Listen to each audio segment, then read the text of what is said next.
matutuloy yan guys, no? Ito yung potential niyan, yung mga nilalakad nyo sa pera, matutuloy yan, ma-approve yan, so magantay-antay lang kayo. At saka mag-work yan in your favor. Kumbaga, magiging favorable sa inyo yung sitwasyon, kung ano yung resulta na ninanais nyo. So, kung gusto nyo ma-approve, ma-approve kayo. Kung gusto nyo matanggap, matatanggap kayo. Kung gusto nyo ma-settle yung mga negotiations, masa-settle yan. Kung gusto nyo bumili yung clients nyo, bibili yan. So, magiging favorable sa inyo yung magiging resulta nyan, guys. So, palagi lang kayo mag-affirm, no?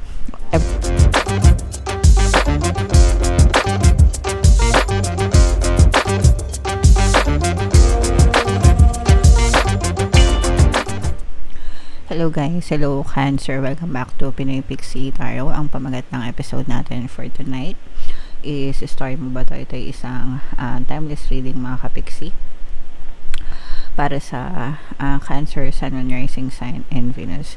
Sa reading na to guys, titingnan natin where you are right now, mga potential and challenges nyo, what you need to focus on, your past, present, and future energy guys, mga suggested approach, and yung potential future ng story nyo. So, shuffle natin to guys. Hanapin natin yung energy ng Cancer. So, Cancer guys, kayo ay represent ng Queen of Cups sa ating spread. Kung ano na lang yung makaresonate sa inyo guys, take that message kasi hindi lahat ng mensahe ay magre-resonate sa inyo. So, yung first message natin, eto guys, meron kayo inaantay na balita tungkol sa pera, no? Or update tungkol sa pera, tungkol sa kabuhayan. So, pwedeng nag-aantay ka ng balita tungkol sa mga in-applyan man trabaho, tungkol sa mga documents na pinaprocess mo na may kinalaman sa kaperahan. So, let's say for example, naglalakad ka ng visa or job, I don't know, job description or nag-apply ka ng mga loan sa bangko or sa co-op or sa mga online apps. Basta meron ka nilalakad tungkol sa pera, sa trabaho or sa pangkabuhayan. Baka nag-aasikaso ka ng business permit, yung mga ganun guys. So, meron kayong nilalakad sa pera guys. Excuse me. Matutuloy yan guys, no? Ito yung potential niyan, yung mga nilalakad nyo sa pera, matutuloy yan, ma-approve yan, so mag-antay-antay lang kayo. At saka mag-work yan in your favor. Kumbaga, magiging favorable sa inyo yung sitwasyon, kung ano yung resulta na ninanais nyo. So kung gusto nyo ma-approve, ma-approve kayo. Kung gusto nyo matanggap, matatanggap kayo. Kung gusto nyo ma-settle yung mga negotiations, masa-settle yan. Kung gusto nyo bumili yung clients nyo, bibili yan. So, magiging favorable sa inyo yung magiging resulta nyan, guys. So, palagi lang kayo mag-affirm, no? Everything is always working out in my favor. Sa kakasabi ko nyan, guys, every time na nag-video ako sa inyo, and every time na nag-affirm ako, may impact sa akin yan. Kaya lahat ng mga positive affirmations na sinasabi ko sa inyo guys, may impact sa akin. So, nararanasan ko rin yung mga positive affirmations na yan. So, sa palagi nyo lang yan sabihin mga kapixie. What you need to focus on is bagong simula guys, no? Mag-start kayo, clean slate. It's okay na mag-reset, mag-restart. It's okay na magsimula ulit sa zero mga kapixie. As long as alam nyo kung paano nyo i-handle or alam nyo yung, kumbaga may vision kayo guys,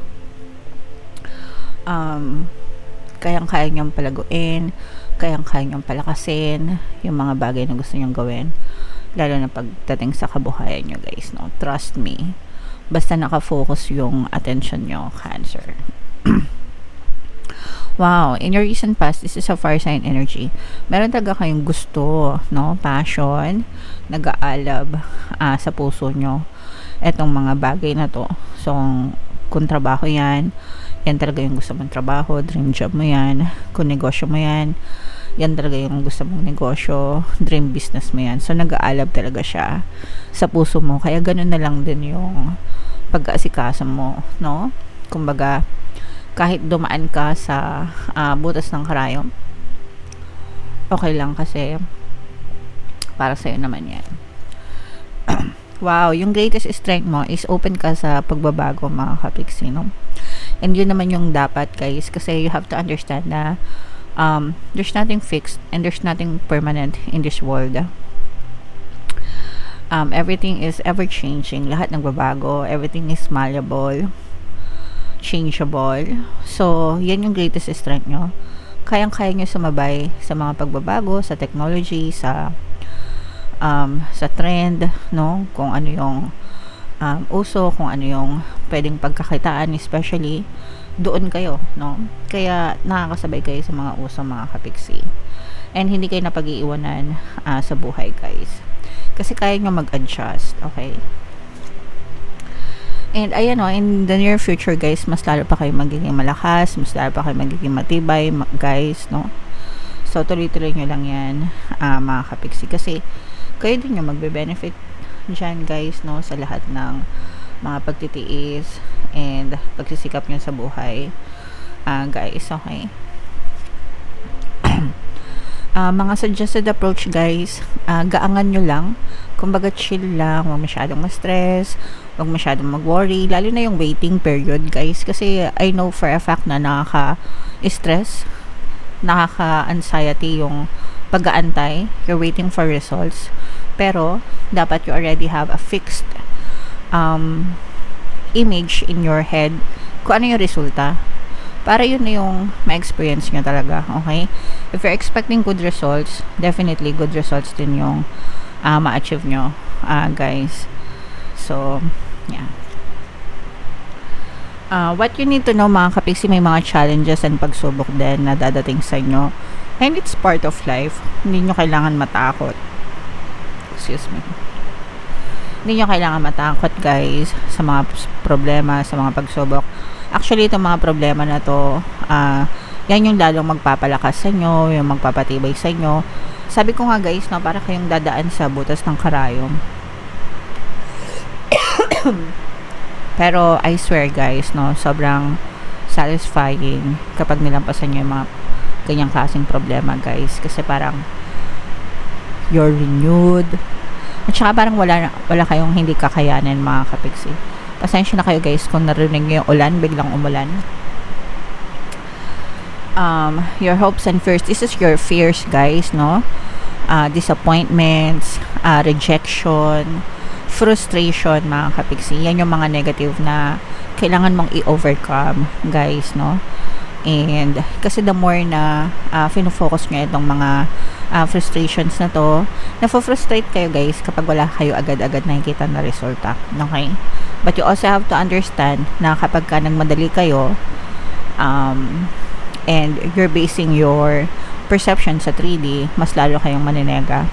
So, you just have to have faith, guys, no? Huwag kayong ma-frustrate, huwag kayong ma-disappoint. First time, second time, hindi nag-work. Try and try until you succeed. Guys, motto ko yan sa buhay. Try and try until you succeed. Sa mga nakakaalam, no? Sa ating channel, we're here since 2019. Ang dami na nating pinagdaanan, guys. Hanggang ngayon, nakasurvive pa tayo. So, try and try until you succeed, guys. Okay? Wow. And, in yung yung potential future nyo, guys, no, hindi kayo nag-iisa, no? If meron kayong mga partner or specific person, matutulungan nila kayo, parang sa kanila kayo kukuha ng lakas. You will have an inspiration in life. Hindi lang mga partner or SP, even yung mga anak nyo, kung may mga anak kayo, guys, or your best friend, especially yourself, no? Kasi for some of you, yourself is your best friend. Parang ako lang. Syempre, mahal ko yung sarili ko, and para sa akin, yung sarili ko yung best friend ko. And yeah, so ganun din kayo, mga kapiksi. Parang I feel like you treat yourself well, and talagang hindi kayo papayag, no, na hindi nyo makuha yung mga gusto nyo sa buhay. So, Adja, fighting. Kaya nyo yan.